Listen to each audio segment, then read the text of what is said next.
Hello, everybody. This is an introduction to Chaucer, who is one of the most important writers of the period. I'm going just to say a few words about Chaucer in general and about the canton by a group called Mamas and Papas, who were very famous in the 60s. And they with a song called Dreaming California. California in the 60s was the place where many people went to find freedom, happiness, and so on. So in a way, it's a good example of a pilgrimage, a travel. People made it to Canterbury and to other holy places in the Middle Ages. Now, if you take your textbook, page 52-53, you will see at the bottom a timeline of the works of Chaucer.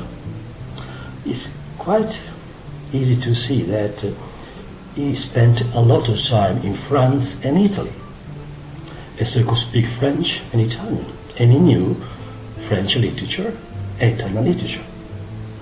Then you can see always from the timeline that he had a first stage of his production inspired by the French style, and then he had a second stage or period where his models were Italians, Dante, Boccaccio, Petrarch, and finally he had an English period, and this is what the most important for us.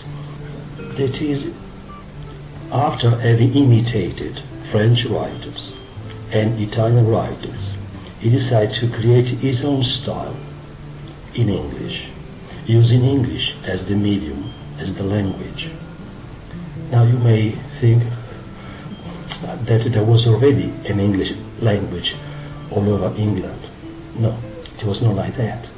There were many varieties, and so Chaucer had a problem. Which kind of English language or variety of English should I use? And he, of course, chose the one that was the most prestigious, the one of the Midlands, the central part near London. That was the area that was the most influential politically and economically. So he chose the language of the most important part of England. Now, let's move now to page 56, the Canterbury Tales. Here you have to read it, but I would like to just highlight a few things. First of all, the inspiration of Canterbury Tales. It was Boccaccio's Decameron, but there's a big difference. The difference is this, that while in Boccaccio the main characters, 7 women and 3 men, are all young, well-to-do, that is, rich, so they represent only one sector of the society of the period. Here, in Canterbury Tales, we have all the classes, all the social classes, but the highest, the king, the princes, and the lowest, those who were, very, very, very poor.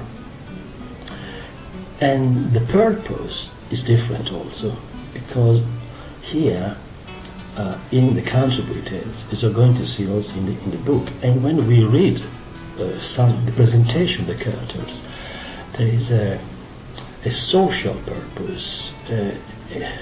He wants to describe the society of his time, not in an idealized form, but realistically as it was. Sometimes criticizing some aspects of society, some typical characters that were present in his time.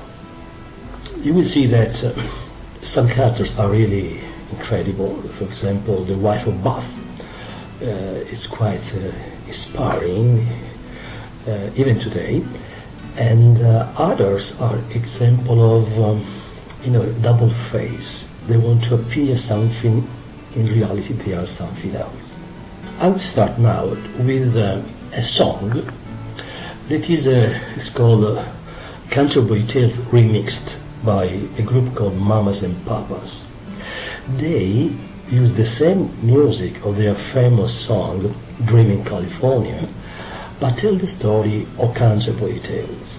So now I would like to read for you and explain to you, because this song in a way can summarize the Canterbury Tales. It can work as an introduction. Let's start. Pilgrims live in town on a long journey to Thomas Becket's shrine in Canterbury.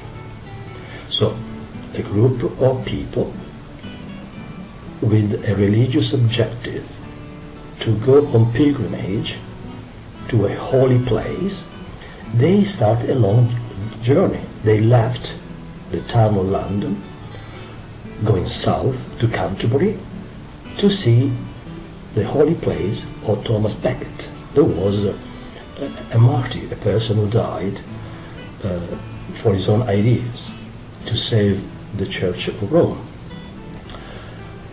Let's continue. Chaucer wrote about them in his famous tome, Canterbury Tales, a Middle English poem.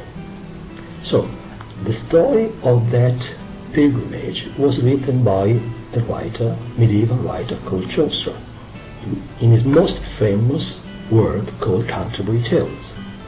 And it's a poem written in Middle English.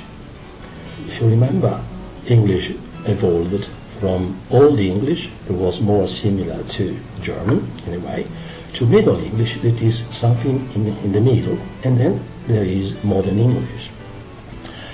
We're going to see a translation of the poem in Modern English, but it's important to see also how it was written. They stopped into an inn before they got on the way. They all tell their favorite stories to pass the time away. So they stopped at an inn, a tavern, just to prepare themselves, because it was not safe to travel alone. There were bandits, it was risky, so they had to travel in groups. But before they started, they decided to tell stories. So, just to pass the time. The host will be the judge. He's gonna reward the best, the Canterbury Tales, medieval speech contest. So, the host, the owner of the tavern, the inn, will be the judge. The one, because it's a contest, it's a game. They will listen to, everyone will tell a story, and the owner of the inn will decide which is the best. So it's a medieval speech contest. It's a game based in the Middle Ages. Now there is a part, as you can see, where there is on the left the original text in Middle English, and then on the right there is the translation in Modern English. You will notice that there are a lot of final letters. For example, Roote, R-O-O-T-E, instead of root, and so on. That final E letter was abandoned as the language evolved. And also the structure of the sentence. Sometimes you will see that there's first the verb and then the subject, instead of subject and then the verb. Let's move on. A knight, 2 nuns and a partner, and the wife of Bath are among the pilgrims from every social class. Okay, so we have here an introduction to the most famous characters described in the story. And they belong to every social class, of course, apart the very top and the very low classes. The writing is vernacular. People spoke that way. The Canterbury Tales, on such an April day, the Canterbury Tales, we read it still today. So, the poem was written in vernacular English, not in French, not in Italian. They were the most, or Latin, they were the international languages of the period. It was written for the first time in English, using a language that people spoke really in England. And these tales, these stories, start on a day in April, as we are going to see in the introduction, in the prologue. And these Canterbury Tales, we still continue to read them today. And why? Well, that is a question that I will leave you to answer after we have together read all the stories, all the description of the characters and the prologue. This is a question I would like you to answer personally.